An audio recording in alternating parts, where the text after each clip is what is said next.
can't help yourself. There's buttons in front of me. I have to push them. All right, welcome to today's episode. I think it's Friday of Your Daily Scrum. We are professional Scrum trainers, Ryan Ripley and Todd Miller.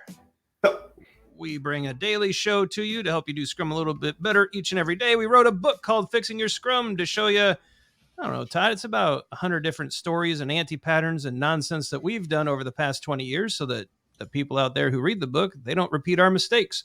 And we show how to correct them along the way. Check it out, the description, to see how to take a class with us. Like and subscribe so you never miss a video. Share all of these with your friends. All right, I think we're good. Mm-hmm. Hey, can I give a quick shout out to a documentary? Yeah. I watched, there's a couple different documentaries out there. The Movies That Made Us on Netflix. I watched the one on Ghostbusters. It was really, it's just awesome. It's like all the behind the scenes stuff from Ghostbusters, from like Forrest Gump. Check it out. You know, every now and then it's good to shout out some stuff we're watching. I'm watching the Ghostbusters one tonight. It's awesome. Right. You'll really like it. Yeah. And the new movie comes out in a couple months. That'll be great. I saw that. Yeah, I can't wait. Thanksgiving. Yes. All right, back to Scrum. Okay, yeah, Scrum. How does a Scrum team work with contractors, Todd? Yeah, so can I tell a little bit more of the story of what we heard here in a comment or through LinkedIn? Someone contacted us and mentioned that they have contractors working on a Scrum team, and the contractors want to just go do their own thing, right? So I think that we could probably talk about this from a couple different angles, but they have a Scrum team. There's some developers on it, and they just feel like going and doing their own thing. They're the contractors. We're doing our own thing over here. You full-time employees do your own thing over here. Yep. So I think that's I might have embellished a little bit or something just because I'm not remembering correctly, but that's essentially the situation that this particular person's in, which I've been in before. Yep, I've been there, and I'm really grateful to the viewer out there who sent us that question over LinkedIn. That was awesome. Your questions can go below, and we'll answer them too. But LinkedIn works as well. But how does a Scrum team work with contractors? Look, contractors are full-fledged members of a Scrum team. They are. They're not. They are not in any way to be treated differently, separately. Look, if you're on a Scrum team, you're contributing just like everyone else to the delivery of a valuable increment of product. You're trying to achieve the sprint goal together. You're trying to achieve product goals together.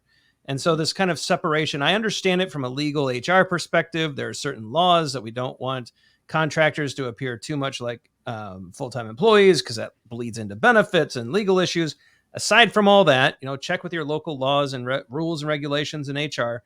Aside from all that, contractors are members of a Scrum team, just like everyone else. They should be treated with respect. We should fulfill that Scrum value. And let's get them all together, collaborating and focused on a singular sprint goal each and every sprint. What do you think, Todd?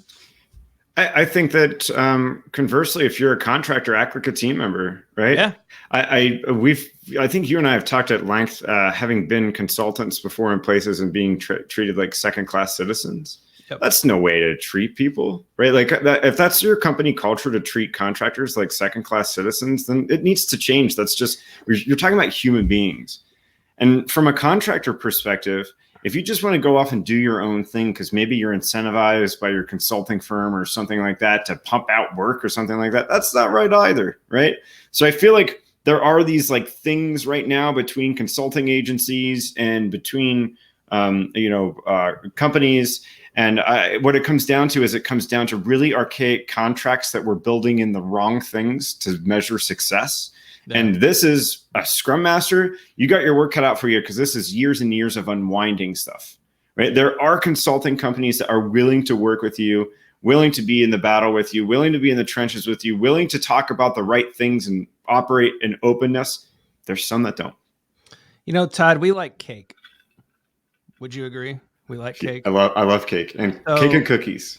Cake and cookies. So I remember distinctly, we had this very successful sprint, and the management team actually brought in cake, and there might have been cookies and ice cream there too, like the 3 best things on the planet, right? But they said the contractors who were full-fledged members of our Scrum team, they were fully bought in. We were all aligned. There was none of this stuff that we're talking about going on. They said they can't come because they're not full-time employees and the company paid for the cake. And As a Scrum Master, I wasn't having it. I'm just like, nah, you guys are coming. And they're like, no, we're not allowed. I'm like, fine. So we brought half the cake and most of the cookies back to them. Right on. And we That's hung awesome. out in their cube and we had a great party. And it all worked out. I might have gotten yelled at, but Todd and I are good at getting yelled at.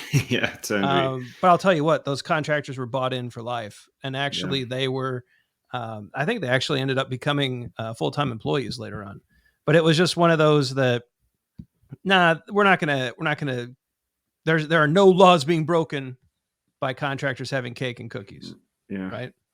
I'm glad you did that because how many situations I've been in where like I've been on the contractor side of it and you're just like, but I also just work 60 hours this week and I don't get cake. Yeah. Right. Where's my stapler?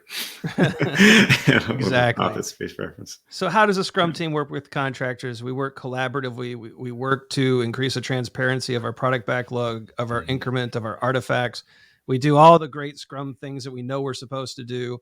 And we don't worry about the labels or what kind of, if we're W-2 or W-9, that stuff is irrelevant. We ship together, we win together, and we hit these product goals and we knock them out of the park together.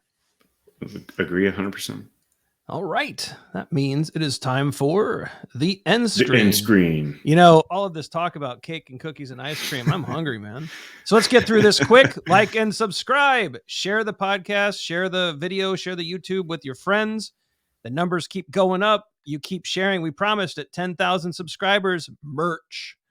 Check out the socials. Ooh, some videos just popped up. Check those out too. The YouTube AI thinks they'll be helpful. We do too. For Todd Miller, I'm Ryan Ripley. It's the weekend. Recharge, relax, get ready for Monday. And next week's going to be great. We'll see you then. See you.